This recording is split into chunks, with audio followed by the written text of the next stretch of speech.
propósito de nuestro entrevistado su libro. El libro es El trauma oculto en la infancia, de Felipe Lecanelier. De repente me voy a caer, ¿no? Lecanelier. El trauma oculto en la infancia, guía científicamente informada para padres, educadores y profesionales. Felipe Lecanelier es psicólogo clínico y una persona que ha estudiado profundamente el tema de la infancia. Está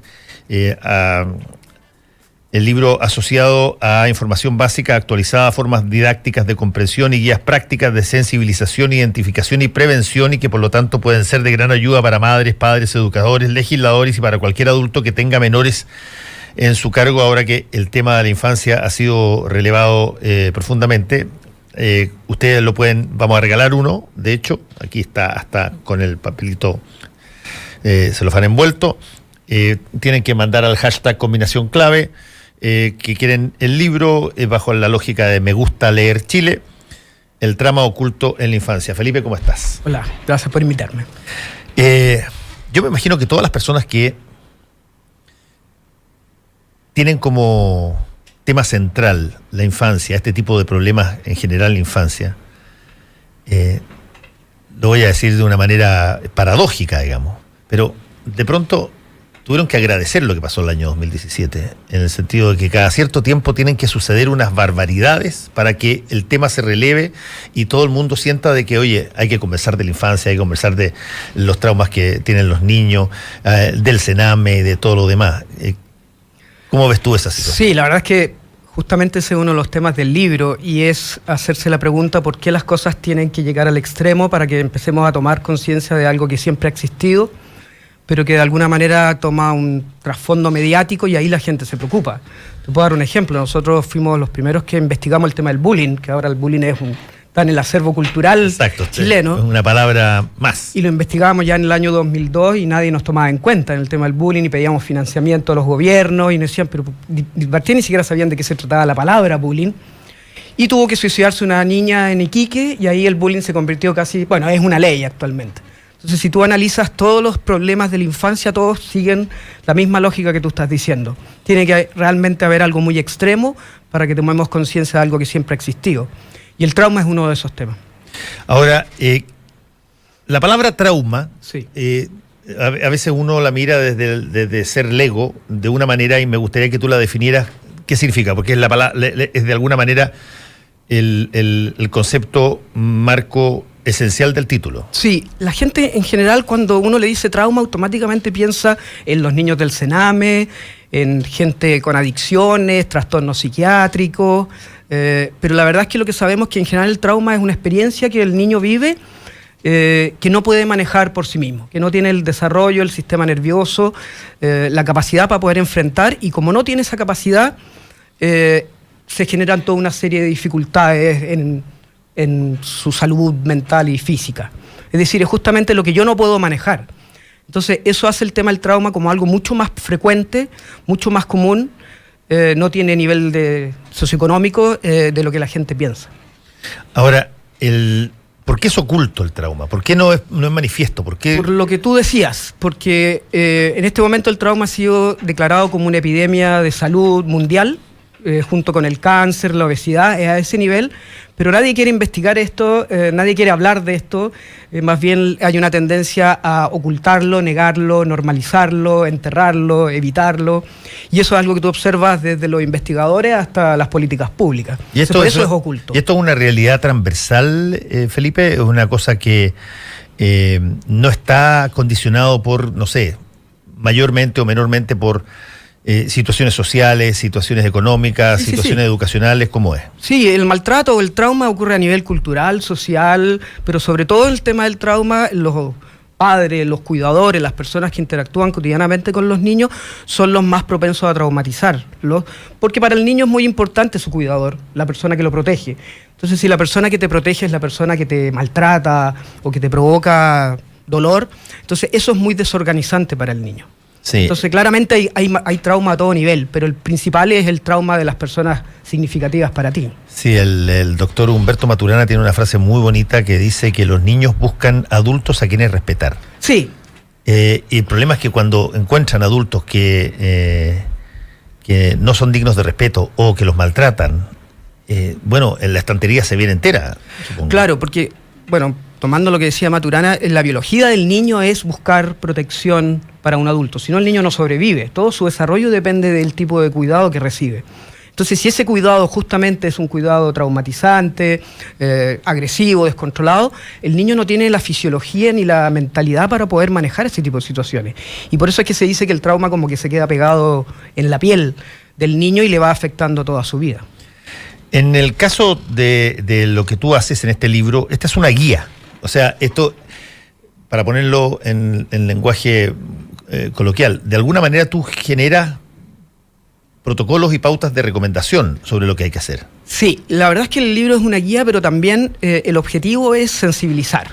Es decir, que hablemos de lo que hay que hablar, que dejemos de negar lo que llevamos ocultando. Entonces yo doy como toda la información actualizada de qué es lo que sabemos sobre el trauma, evidencia científica, biológica, psicológica, y en el último capítulo hablo de una guía cómo poder detectar a los niños con trauma, qué es lo que se puede hacer, basado en un programa de intervención que yo llevo ya 15 años elaborando. Entendiendo que estas cosas son...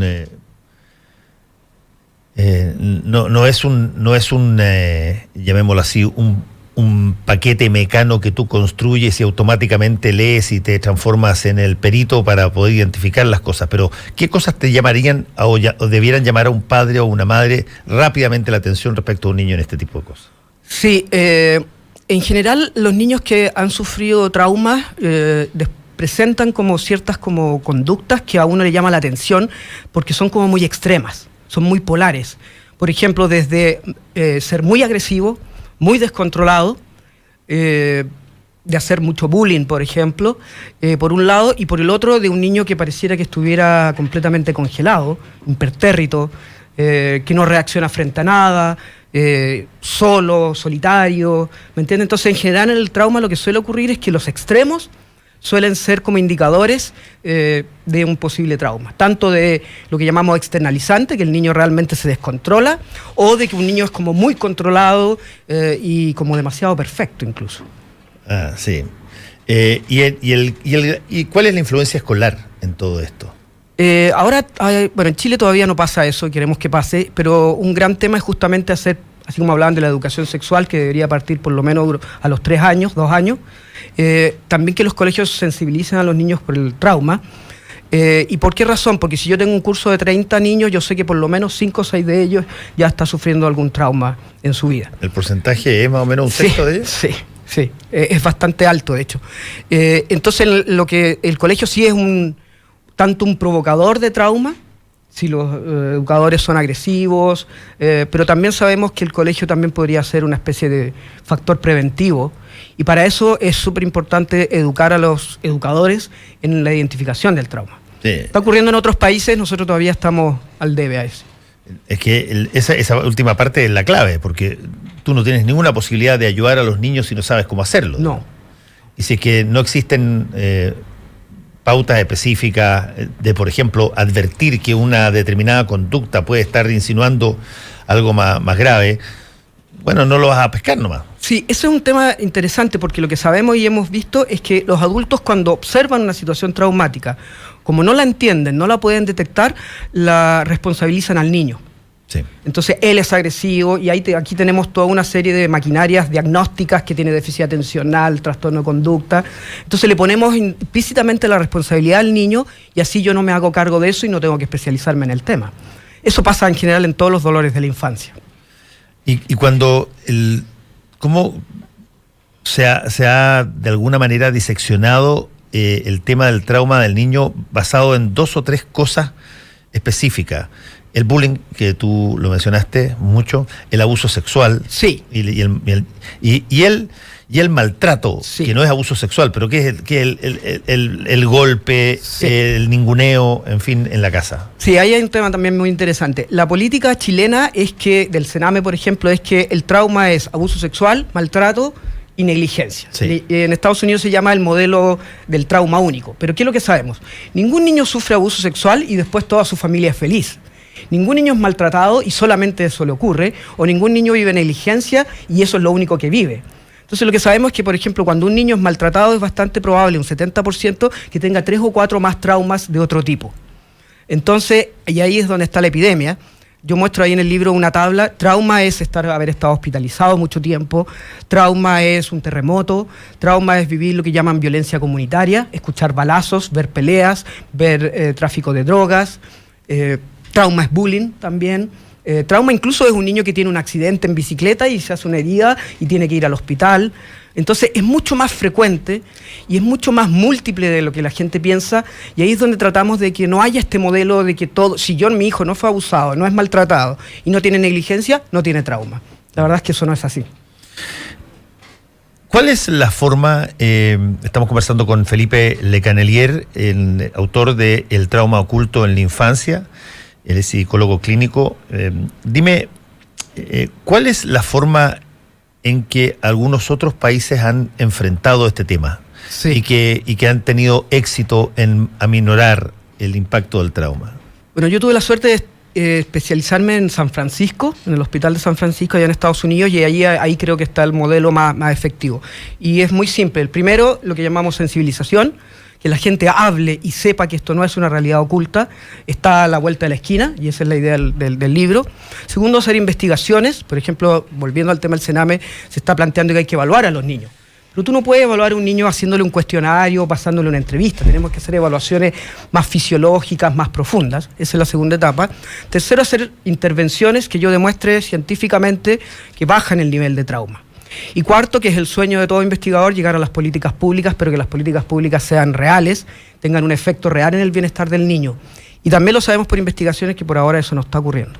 A ver, ¿por qué? ¿Qué inhibe que eso ocurra? Es muy simple. A mí me ha tocado participar en algunas instancias de políticas públicas, y ¿qué es lo que ocurre? Que te llaman a los expertos hacen un comentario, dicen todo lo que la evidencia muestra es lo que hay que hacer eso, tú ves la ley al final y prácticamente es lo opuesto a lo que tú propusiste.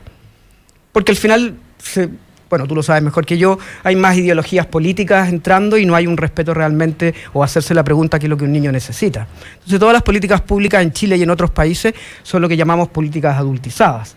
Más que hablar del bienestar y la motivación y necesidad del niño, hablan del bienestar y motivación de los adultos. Y eso es un problema. Y eso, por ejemplo, en una situación específica, ¿cómo se traduce eso? ¿Cuál es la forma en que se encarna esta adultización del problema? En todo.